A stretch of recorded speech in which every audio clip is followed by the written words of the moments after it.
onde estás tu? 3 palavras. Não porque Deus não sabia, mas porque Deus ainda estava chamando. E Adão respondeu: ouvi tua voz no jardim e tive medo, porque estava nu e me escondi. Medo, esconderijo, distância. Isso não existia antes. Isso entrou com a desobediência. E então começa o julgamento. Deus pergunta ao homem: comeste da árvore de que te ordenei que não comesses? E Adão responde: a mulher que me deste por companheira, ela me deu da árvore e eu comi. A primeira transferência de culpa da história humana.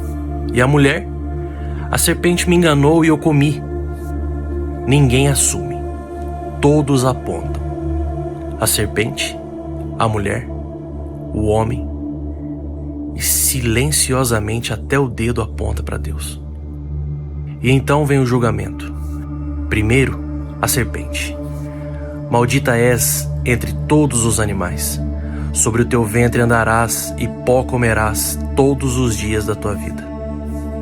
E então, a primeira profecia da Bíblia, a mais antiga de todas. Porém, inimizade entre ti e a mulher, entre a tua descendência e o seu descendente. Este te ferirá a cabeça, e tu lhe ferirás o calcanhar. Depois, a mulher. Multiplicarei sobremodo as dores da tua gravidez. Com dor darás à luz filhos. E por último, o homem. Maldita é a terra por tua causa, com fadiga te sustentarás dela todos os dias da tua vida. Ela te produzirá espinhos e abrolhos. Com o suor do teu rosto comerás o teu pão, até que tornes a terra. Pois dela foste tomado, porque és pó, e ao pó tornarás. Pó, a mesma palavra do começo. Deus havia formado o homem do pó, e agora ao pó ele retornaria. O ciclo que ninguém pediu, a mortalidade que não existia, instalada em uma única sentença. E então acontece algo inesperado. No meio do julgamento, um gesto. E o Senhor Deus fez para Adão e sua mulher túnicas de peles e os vestiu.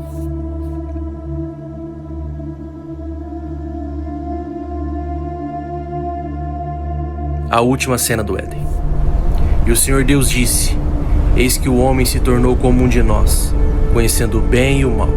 E expulsou o homem, e pôs querubins ao oriente do jardim do Éden, e uma espada flamejante que se revolvia para todos os lados, para guardar o caminho da árvore da vida.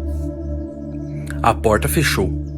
Adão e Eva saíram para um mundo que não conheciam, sem proteção, sem provisão garantida, sem a presença que haviam perdido, com as próprias mãos, com o próprio suor, com a própria dor. E o jardim ficou para trás, guardado por querubins, por uma espada de fogo, por uma distância que nenhum homem poderia cruzar sozinho. 3 capítulos do nada absoluto à criação perfeita, da criação perfeita à ruptura, da ruptura ao exílio. E aqui termina a trilogia da criação. Mas a história não termina aqui, porque fora do jardim ainda havia vida. Adão e Eva não entenderam tudo o que aquilo significava. Nós entendemos, porque olhamos para trás e vemos o jardim, olhamos para frente e vemos uma cruz. Entre o jardim e a cruz, toda a história da humanidade caminhando em direção a uma única pessoa. O que foi perdido no Éden não foi perdido para sempre. Foi o começo de um resgate que levaria séculos, milênios, que atravessaria gerações, que custaria tudo. E quando o momento chegasse, não seria um jardim que abriria.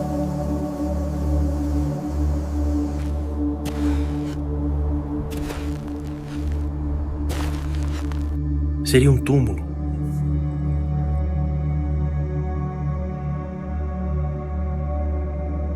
E da mesma forma que Deus soprou vida no homem, formado do pó, ele voltaria a vencer a morte, uma vez por todas. Tudo isso começou aqui, num jardim, com uma escolha, com uma promessa. E a promessa nunca foi quebrada.